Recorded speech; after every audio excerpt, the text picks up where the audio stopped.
আসসালামু আলাইকুম। বিবিসি বিশ্ব সংবাদে আপনাকে স্বাগত। শুরুতেই সংবাদ শিরোনাম, পরে বিস্তারিত। পুরোদমে দখলদার ইসরায়েল, ফিলিস্তিন, ইরান, হিজবুল্লাহ যুদ্ধ চলছে, জানিয়ে দিব আমাদের হাতে থাকা সর্বশেষ গুরুত্বপূর্ণ আপডেট। আন্তর্জাতিক সংবাদ, ইসরায়েলের প্রতিশোধমূলক হামলার প্রস্তুতি নিচ্ছে ইরান। জানিয়ে দিব ইসরায়েলের সঙ্গে যুদ্ধবিরতি করতে পারে ইসরায়েল।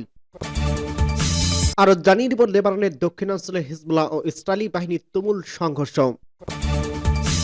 এবং আরো জানিয়ে দিব ইসরায়েলি হুমকির মুখে ইরাকের প্রতি নিশ্চিত সমর্থন ঘোষণা, আরব লীগের জরুরি অধিবেশন। এদিকে পাকিস্তানে ইমরান খানের মুক্তি দাবিতে ভয়াবহ বিক্ষোভ। সর্বশেষ জানিয়ে দিব যুদ্ধ নিয়ে বিভ্রান্তিকর প্রতিবেদন দেওয়া ইউক্রেনের নিযুক্ত কমান্ডারকে সরানো রাশিয়া। শুনছিলেন সংবাদ শিরোনাম, এরপর বিস্তারিত। তার আগে অনুরোধ থাকবে, ভিডিওটি যদি ভালো লেগে থাকে ভিডিওটিতে একটি লাইক এবং কমেন্ট করে জানিয়ে দিন ভিডিও সম্পর্কে আপনার মূল্যবান মতামত, এবং আরো কমেন্ট করে জানিয়ে দিন ভিডিওটি আপনি কোথা থেকে দেখছেন এবং শুনছেন। ইসরায়েলি প্রতিশোধমূলক হামলার প্রস্তুতি নিচ্ছে ইরান। গত ২৬ অক্টোবর ইরানের বিভিন্ন সামরিক লক্ষ্যবস্তুতে প্রতিশোধমূলক ৩ দফায় হামলা চালিয়েছে ইসরায়েলি দখলদার বাহিনী। মার্কিন নির্বাচনের আগেই ইসরায়েলে এই হামলার জবাব দেওয়ার অঙ্গীকার করছে ইরান, তবে তা হয়নি। এবারে ইরান সর্বোচ্চ নেতা আয়াতুল্লাহ আলী খামেনি, সিনিয়র উপদেষ্টা আলী লাজিরানি বলছেন ইসরায়েলকে যথাযথ জবাব দেওয়ার প্রস্তুতি নিচ্ছে তার দেশ, তবে প্রক্রিয়ার ধরন বা পদ্ধতি সম্পর্কে তিনি কোনো সুনির্দিষ্ট তথ্য প্রকাশ করেনি। সংবাদ সংস্থা তাসনিমকে দেওয়া এক সাক্ষাৎকারে তিনি বলছেন প্রতিরোধ গড়ে তোলার লক্ষ্যে এই জবাব দেবে ইরান। লারিজানি তার সাম্প্রতিক সিরিয়া ও লেবাননের সফরের দিকে ইঙ্গিত করে বলেন, আমরা সাম্প্রতিক সফরে হিজবুল্লাহর কমান্ডারদের মধ্যে যে উচ্চ মনোবল দেখছি তা অভাবনীয়। নেতানিয়াহু দাবি করছে যে হিজবুল্লাহর সামরিক সরঞ্জাম ধ্বংস হয়ে গেছে, কিন্তু আমি তাকে জিজ্ঞাসা করতে চাই হিজবুল্লাহ তাদের সামরিক সরঞ্জাম কি তাহলে মঙ্গল গ্রহ থেকে নামিয়ে এনেছেন? তিনি আরো বলেন, আমি লেবাননে কাউকে হিজবুল্লাহকে রাজনৈতিক সমীকরণ থেকে সরানোর বিষয়ে কথা বলতে শুনিনি। লেবাননের রাজনীতিতে প্রতিরোধ একটি গুরুত্বপূর্ণ বাস্তবতা। লারিজানি জোর দিয়ে বলেন, ইসরায়েলি সৈন্যরা দক্ষিণ লেবাননে আগ্রাসন হয়নি কারণ তারা হিজবুল্লাহর কঠোর প্রতিরোধের সম্মুখীন হয়েছে। গত ১ অক্টোবর ইসরায়েলকে লক্ষ্য করে প্রায় ২০০ ক্ষেপণাস্ত্র ছুড়েছিল ইরান। হামাসের প্রধান ইসমাইল হানিয়া, হিজবুল্লাহর প্রধান হাসান নাসরুল্লাহ ও নিজেদের ইসলামিক লিবারেশন গার্ডসের কোরের আইআরজিসির এক কমান্ডার হত্যাকাণ্ডের জবাবে ইসরায়েল এই হামলা চালানো হয়েছে বলে জানিয়েছে তেহরান। তবে এসব ক্ষেপণাস্ত্রের অধিকাংশ লক্ষ্যবস্তুতে আঘাত হানার আগেই ভূপাতিত করার দাবি করে ইসরায়েল। এই হামলার জবাবে ২৬ অক্টোবর ভোরে ইরানের রাজধানী তেহরান সহ ৩টি প্রদেশের ৩ দফায় বিমান হামলা চালায় ইসরায়েল। এছাড়া চলতি বছরের এপ্রিলে উভয় দেশের মধ্যে প্রথমবারের মতো সরাসরি পাল্টাপাল্টি হামলা হয়। হিজবুল্লাহর সঙ্গে যুদ্ধবিরতিতে করতে পারে ইসরায়েল। ইরান সমর্থিত লেবাননের সশস্ত্র গোষ্ঠী হিজবুল্লাহর সঙ্গে ইসরায়েলে একটি যুদ্ধবিরতি চুক্তির দিকে অগ্রসর হচ্ছে। বার্তা সংস্থা রয়টার্স এমন একটি খবর প্রকাশ করছেন। এ নিয়ে সংবাদ মাধ্যম এক্সিওস এর সংবাদদাতা বারাক রাভিদ রোববার তার এক্স হ্যান্ডেলে এক সিনিয়র ইসরায়েলি কর্মকর্তা বরাত দিয়ে এই তথ্যটি পোস্ট করছেন। তবে ইসরায়েলের রাষ্ট্রীয় গণমাধ্যম কানের প্রতিবেদনে একজন ইসরায়েলি কর্মকর্তার বরাত দিয়ে বলা হয়েছে যে লেবানন একটি চুক্তির বিষয়ে যে কোনো সবুজ সংকেত দেয়নি, অর্থাৎ যুদ্ধবিরতি প্রস্তাবটির এখনো চূড়ান্ত অনুমোদন পায়নি, কেননা দুই পক্ষের মধ্যে বিদ্যমান সমস্যাগুলো এখনো সমাধান হয়নি। বেশ কয়েকটি বিষয় নিয়ে আলোচনা প্রয়োজন, তবে তেল আবিবের যুদ্ধবিরতি প্রস্তাবের মূল নীতিগুলোকে অনুমোদন করছে বলে একাধিক ইসরায়েলি সংবাদ মাধ্যম জানিয়েছে। গত সপ্তাহে হিজবুল্লাহর প্রধান নাইম কাসেম জানিয়েছে যুদ্ধবিরতির জন্য আমেরিকার প্রস্তাব তারা পর্যালোচনা করছে এবং পার্লামেন্টের স্পিকার নাবিফ বেরির মধ্যস্থতার মাধ্যমে তাদের প্রক্রিয়া জমা দিয়েছে। এর আগে মার্কিন বিশেষ দূত এরমস হোস্টেইন বৈঠকে জেরুজালেমের সফর করে সব পক্ষের সঙ্গে বৈঠক করে বলছেন সম্ভাব্য চুক্তিটি নিয়ে এগিয়ে যাওয়ার এটাই শেষ সুযোগ। রয়টার্স জানিয়েছে সম্ভাব্য মার্কিন যুদ্ধবিরতি প্রস্তাব অনুযায়ী প্রাথমিক ৬০ দিনের যুদ্ধবিরতি যেতে পারে ইসরায়েল এবং হিজবুল্লাহ। একে একটি স্থায়ী যুদ্ধবিরতির ভিত্তি হিসেবে দেখা হচ্ছে, যদিও এই যুদ্ধবিরতি চুক্তি নিয়ে চলমান আলোচনার মধ্যেই দুই পক্ষের পাল্টাপাল্টি হামলা চলছে। লেবাননের দক্ষিণাঞ্চলে হিজবুল্লাহ ইসরায়েল বাহিনীর তুমুল সংঘর্ষ। লেবাননের দক্ষিণাঞ্চলে বিভিন্ন গ্রাম ও শহরের ব্যাপক বোমা হামলা চালাচ্ছে ইসরায়েলি দখলদার বাহিনী। ন্যাশনাল নিউজ এজেন্সি প্রতিবেদনে বলা হয়েছে খ্যাম শহরের চারপাশে ইসরায়েলি বাহিনী ও হিজবুল্লাহ যোদ্ধাদের মধ্যে তুমুল সংঘর্ষ চলছে। সোমবার ২৫ নভেম্বর কাতার ভিত্তিক সংবাদ মাধ্যম আল জাজিরা লাইভ প্রতিবেদনে এ তথ্য জানানো হয়েছে। দের আল জাহরানিতে ইসরায়েলি বাহিনীর বিমান হামলায় ইতিমধ্যে একজন নিহত হয়েছে। এছাড়া ইয়ামার আল সাফিকে অন্তত ১৫টি বাড়ি ধ্বংস করছে। এ এনএনএ বলছে কিয়ামে ইসরায়েলি বাহিনী তুমুল বোমাবর্ষণ চালিয়েছে। ইসরায়েলি স্থল বাহিনী শহরটিতে ট্যাঙ্ক নিয়ে আগ্রাসনের চেষ্টা চালাচ্ছে। এনএনএর মতে হিজবুল্লাহ যোদ্ধারা ইসরায়েলি বাহিনীর সঙ্গে তীব্রভাবে সংঘর্ষে জড়িয়ে তারা ইসরায়েলের 2টি ট্যাঙ্কে হামলা চালিয়েছে। এছাড়া শামা ও আল বিয়াদার উপকূলে দুই পক্ষের মধ্যে সংঘর্ষ চলছে। দেই মে মাসের ইসরায়েলি সেনারা সক্রিয় বলে জানিয়েছে এনএনএ।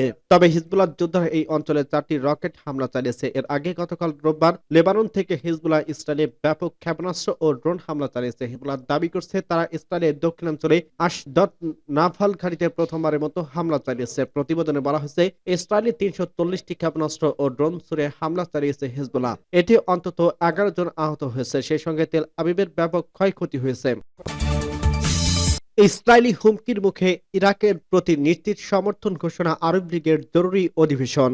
ইহুদিবাদী ইসরায়েল ইরাকের বিরুদ্ধে হামলা চালানোর বিষয়ে যে সমস্ত হুমকি দিচ্ছে তার বিরুদ্ধে বাগদাদের প্রতি নিশ্চিত সমর্থনের কথা ঘোষণা করছে আরব লীগ। রোববার মিশরের কায়রোয় আরব লীগের জরুরি বৈঠক থেকে এর সমর্থনের কথা ঘোষণা করা হয়। মধ্যপ্রাচ্য অঞ্চলের দখলদার ইসরায়েলের বর্বর আগ্রাসন ও ধ্বংসাত্মক যুদ্ধের অবসান ঘটানোর জন্য আন্তর্জাতিক সম্প্রদায়ের হস্তক্ষেপের আহ্বান জানানো হয়েছে এই বৈঠক থেকে। গতকালের এই জরুরি অধিবেশনে যোগদান আরব লীগের স্থানীয় প্রতিনিধিরা এবং এতে সভাপতিত্ব করেন ইয়েমেন। ইরাকের বিরুদ্ধে সামরিক অভিযান চালানোর বিষয়ে ইসরায়েলের হুমকি নিয়ে অধিবেশনে আলোচনা করা হয়। বৈঠকে যোগ দেওয়া কর্মকর্তারা এক বিবৃতিতে বলছেন, বৈঠক থেকে নিন্দা জানিয়ে বলা হয় ইহুদিবাদী ইসরায়েল এই অঞ্চলে যুদ্ধের বিস্তার ঘটাতে চাইছে। এ অবস্থায় ইরাকের জাতীয় ভৌগোলিক অখণ্ডতা এবং সার্বভৌমত্ব রক্ষার জন্য এই দেশটির প্রতি সমর্থন দেওয়ার প্রয়োজন রয়েছে।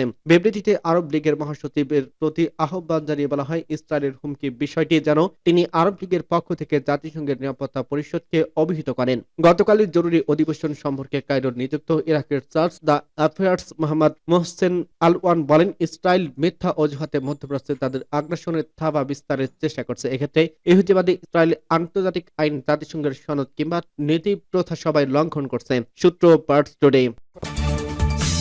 পাকিস্তানে ইমরান খানের মুক্তির দাবিতে বিক্ষোভ। পাকিস্তানের সাবেক প্রধানমন্ত্রী ইমরান খানের মুক্তির দাবিতে দেশজুড়ে বিক্ষোভ চলছে। হাজার হাজার প্রতিবাদকারী দেশটির বিভিন্ন স্থান থেকে রাজধানী ইসলামাবাদের দিকে মিছিল নিয়ে জড়ো হচ্ছে। রোববার শুরু হওয়া এই মিছিলের পুলিশের সাথে বিক্ষোভকারীদের পাল্টাপাল্টি সংঘাত বাধে। পুলিশ জানায় বিক্ষোভকারীরা তাদের দিকে পাথর ছুড়ছে, যার ফলে 14 জন কর্মকর্তাকে হাসপাতালে ভর্তি করানো হয়েছে। তবে ইমরান খানের দল পাকিস্তান তেহরিকে ইনসাফ পিটিআই কর্মীদের অভিযোগ, পুলিশ তাদের উপর টিয়ার গ্যাসের শেল নিক্ষেপ করছে এবং লাঠিচার্জ করছে। স্থানীয় কর্তৃপক্ষের মতে সোমবার সকালে ইসলামাবাদের বিভিন্ন স্থানে বহু বিক্ষোভকারীকে গ্রেপ্তার করে পুলিশ। এই মিছিল ইমরান খানের দেওয়া চূড়ান্ত বিক্ষোভের জবাব হিসেবে দেখা হচ্ছে। ইমরান খান তার সমর্থকদের ইসলামাবাদে থাকার অনুরোধ করছেন যতক্ষণ না তাদের দাবি পূরণ না হয়। ইমরান খানের স্ত্রী ও সাবেক ফার্স্ট লেডি বুশরা বিবি এই প্রতিবাদ মিছিলের নেতৃত্ব দিয়েছেন। জানুয়ারিতে ইমরান খানের সাথে তিনি দোষী সাব্যস্ত হন। তবে বুশরা বিবি অক্টোবরের শেষের দিকে জামিনে মুক্তি পান। রোববার তিনি গাড়ি বহরে অংশ নেন এবং গাড়ির ভেতরে থেকে মাইক্রোফোনে সমর্থকদের উদ্দীপ্ত করেন। তিনি বলেন, আপনারা দ্রুত গন্তব্যে পৌঁছানোর চেষ্টা করুন। আমরা ইমরান খানকে ফিরিয়ে আনার জন্য এখানে আছি এবং তাকে ছাড়া ফিরব না। 72 বছর বয়সী ইমরান খান দুর্নীতির মামলায় 3 বছরের কারাদণ্ড ভোগ করছেন। তবে তিনি এসব অভিযোগ অস্বীকার করে আসছেন। গত আগস্ট থেকে জেল খাটছেন সাবেক এই ক্রিকেটার। এদিকে দেশটির সরকার ইসলামাবাদ জুড়ে করা নিরাপত্তা জারি করছে। মহাসড়ক বন্ধ করার পাশাপাশি কিছু কিছু এলাকা মোবাইল ও ইন্টারনেট সেবা বন্ধ রেখেছে। 2018 সালে প্রধানমন্ত্রী হিসেবে নির্বাচিত হওয়া ইমরান খান 2022 সালে সামরিক বাহিনীর সাথে মতবিরোধের পর আস্থা ভোটে ক্ষমতাচ্যুত হন। তিনি অভিযোগ করেন তার বিরুদ্ধে আনা অভিযোগগুলো রাজনৈতিক উদ্দেশ্য প্রণীত। জাতিসংঘের একটি প্যানেল ও তার গ্রেপ্তারকে স্বেচ্ছাচারী হিসেবে অভিহিত করছে। ইমরান খান জেলে থাকলেও এখনো পাকিস্তানে রাজনীতি আধিপত্য বিস্তার করে আসছেন। সূত্র বিবিসি। যুদ্ধ নিয়ে বিভ্রান্তিকর প্রতিবেদনে দেওয়া ইউক্রেনের নিযুক্ত কমান্ডারকে সরানো রাশিয়া। ইউক্রেন চলমান যুদ্ধের অগ্রগতি নিয়ে বিভিন্ন বিভ্রান্তি প্রতিবেদন দেওয়া ইউক্রেনের অধিকৃত অঞ্চলে নিযুক্ত দুষ্ট এক সেনা কর্মকর্তাকে সরিয়ে দিয়েছে রাশিয়া। রুশপন্থী ব্লগার, যুদ্ধ বিষয়ক এবং রুশ সংবাদ মাধ্যম সূত্রের এমন খবর জানা গেছে। রাশিয়ার প্রতিরক্ষামন্ত্রী আন্ড্রেই বেলুসভ যখন যুদ্ধক্ষেত্রে থেকে দুর্বল নেতৃত্বকে সরিয়ে দেওয়ার চেষ্টা করছেন তখন এমন খবর সামনে এলো। শীত মৌসুমকে সামনে রেখে রুশ বাহিনী ক্রমাগত ইউক্রেনের দিকে এগিয়ে যাচ্ছে। তাদের অগ্রসর হওয়া গতির হার 2022 সালে ইউক্রেনের যুদ্ধ শুরুর পর থেকে সর্বোচ্চ, যদিও পূর্বাঞ্চলীয় দোনেৎস্ক অবস্থিত সেভারস্ক শহরের আশপাশের কিছু এলাকায় তাদের অগ্রগতি ধীর। অসমর্থিত সূত্রের বরাত দিয়ে রাশিয়ার সংবাদ মাধ্যমের প্রতিবেদনে বলা হয়, সাউদার্ন গ্রুপিং এর কমান্ডার কর্নেল জেনারেল গেন্দারি আনাশকিনকে দায়িত্ব থেকে সরিয়ে দেওয়া হয়েছে, তবে এই খবরটি ব্যাপারে আনুষ্ঠানিকভাবে নিশ্চিত হওয়া যায়নি। রুশ যুদ্ধ বিষয়ক ব্লগাররা দীর্ঘদিন ধরে সেভারস্ক এলাকায় রাশিয়ার অভিযান পরিচালনাকারী নেতৃত্বের বিরুদ্ধে অভিযোগ করে আসছিল। তারা বলছিলেন, সামরিক সহায়তার দিক থেকে দুর্বল অবস্থায় থাকা সেনা দলগুলোকে সামান্য কিছু কৌশলগত অর্জনের জন্য প্রাণঘাতী লড়াইয়ের দিকে ঠেলে দেওয়া হচ্ছে।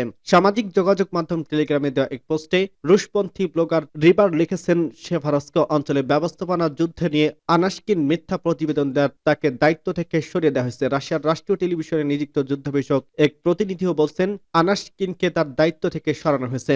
রাশিয়ার প্রতিরক্ষা মন্ত্রণালয়ের কাছ থেকে এ ব্যাপারে বক্তব্য জানতে চেয়েছিল রয়টার্স, তবে সাড়া পাওয়া যায়নি।